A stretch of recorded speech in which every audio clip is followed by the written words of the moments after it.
Ang dibdib ko ay kumaba at kumintig ng malalim. Palad niyang sakdal nipis na pisil ko ng di pansin, pagkat ako'y nagayuma nang hindi ko akalain. Tayo. Para akong lumulutang sa lawak ng papawirin at sa aking naririnig ang awit ng maanghel. Ang totoo'y kung di nga lang may tungkuling gagampanan, awatin man ninyo ako'y hindi ko siya bibitiwan. Pagkat aking nababatid kung ako ay mamamatay sa bisig at kandungan niya'y doon ako mabubuwan. Luha niya akong pumatak sa malamig ko ng bangkay sa pilitang magbabangon at pamuling nabubuhay. Pero nasultrero kaya hindi nag-asawa.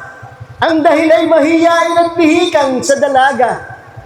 Kayo maniwala na sa aking taglay na ganda, sultrero mat 80 na'y pipiliting mag-asawa. Yay!